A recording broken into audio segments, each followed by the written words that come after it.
Brain is the most powerful weapon in the world.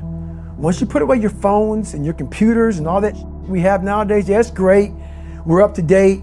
But your brain is the only thing you have when you're going through depression, when you're going through hard times, when you're going through death, real life. You can't Google that, man. You're alone. You're alone. You may have a shrink you're going to, you may have a best friend you're going to, but there's 24 hours in the day where you're alone in this brain, and your brain is talking to you in all kinds of ways, and it wants to control you and pull you in these different pockets. If you can't control your own brain and your brain controls you, you got to tell your brain where you want to go and how you want to go and how you want to get there. You got to control it. If not, it's over. What existed for me was, okay, man, how am I going to make this work? And all I knew back then was hard work. The only way anything gets accomplished. That's all I heard back in those days. You got to work hard. You got to work hard. I'm not getting I can't get this paragraph. I can't remember what the f***'s in this paragraph to pass this test to get in the military. Read again. Still not getting it. Read again. But if you're not getting it, write it out. And that's how I started learning.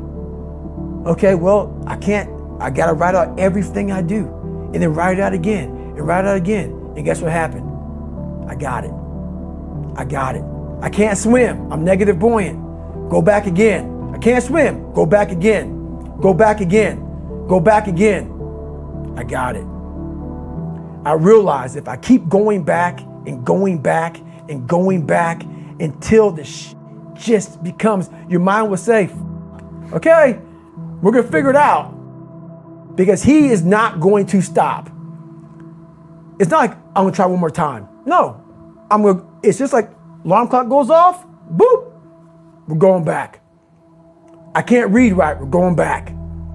I gave myself no way out, and my mind realized that. They said, okay, we're going to adapt and overcome now. Like a lot of people say, trying hard. Your mind knows, man. It knows this guy's bull. Me, man, this guy's lying. There's no truth behind it. When I was in Navy SEAL training, people go, how were you there for 18 months? The program was only 6 months long. You were in 3 hell weeks in 1 year. No one's ever done that. How did you do that? I talk about the new norm. When I lived in a $7 a month place when I was growing up for a short period of time, I loved it. I didn't know any different. That was my norm. Once we moved out of that place, we moved to a $236 a month place. I was like, I never want to go back to that little piece of shit. But if you go back to that $7 a month place and you realize this is where I live, this is all I got, your mind says, roger that, this is home. So when I was going through Navy SEAL training for 18 months and going back through all the hard parts over and over again, I told myself after the first time, I knew it was gonna be a long journey there. My body was breaking down. It was just how it was going on. I said, you know what? This is my new norm. So my mind said, it's like going to work. Like you go to work, you put your suit and tie on. I go into suffering every day.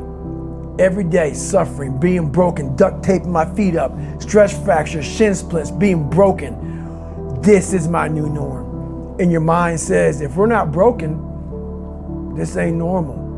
We gotta be broken. So then your mind starts to get tougher and tougher and more callous. People go, how did you run on broken feet? Broken shins. My mind knew this is how we operate. We're in Navy SEAL training. This is what we are. I became hell. And that became my new norm. I gave myself no way out. There was nothing outside these walls of hell. Nothing. I love God, but for a short period of time, I became the devil because that was hell. I became the boss, the owner, the CEO of Navy SEAL training. That was my mindset. And that's how you get through things. You immerse yourself in wherever it is, and you become that. You become that and give yourself no way out. When I was 297 pounds and I was fat as hell trying to be a Navy SEAL, the scariest thing in the world to me, even to this day, was that could have been the rest of my life. I thought then I was trying hard. That's the scariest thing in the world. I thought then 297 pound, working for Ecolab, spraying for cockroaches, making $1,000 a month. I thought that was me at my 100% potential. Come to find out, a few years later, I wasn't anywhere near that. 106 pounds less, graduated Navy SEAL training, went on to do all these other things. Looking back on that, that was me trying hard.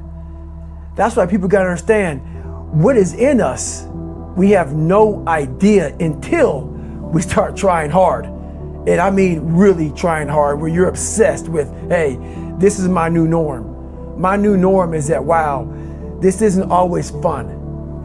It's not always meant to be fun. And that's when you know you're trying hard. People hear my story and think this guy is sadistic. I realized how the brain works. I figured out how the brain works. I'm a scared kid, and that's what gives me so much power. I had no foundation, and I built this off of just researching the mind. The feeling you get is basically invincibility. You realize that you can't do it all the time.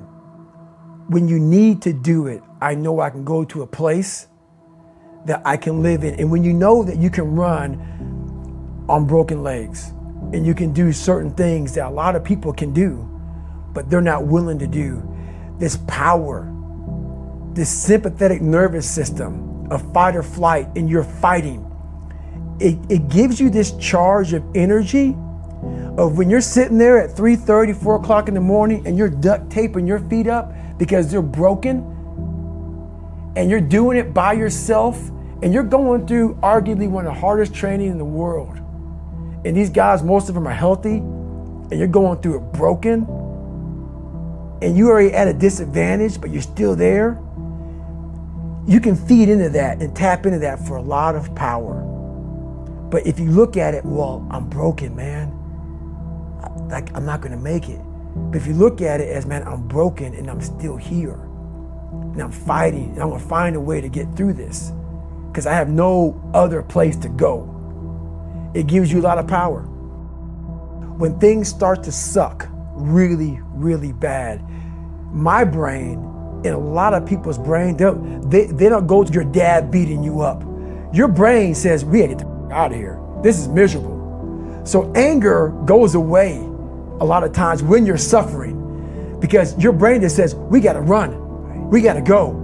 So that anger is not popping up saying, oh, I wanna show them, I wanna show those people. No, there has to be a much deeper, when I say deeper, it has to be down to mineral soil. It has to be down to that nice mineral soil where nothing can burn. You can't burn dirt. So it has to be down that low, that literally is something in you that's at the core of your soul. But you don't find it unless you spend a lot of time with what you want to be in life. I can't give that to you. Right. You can't give it to somebody. When you find your true passion in life, and my passion for me was like, oh, I want to be, I don't give a Navy SEALs, Army, I don't give a shit. I want to serve my country. I want to be someone that I'm proud of.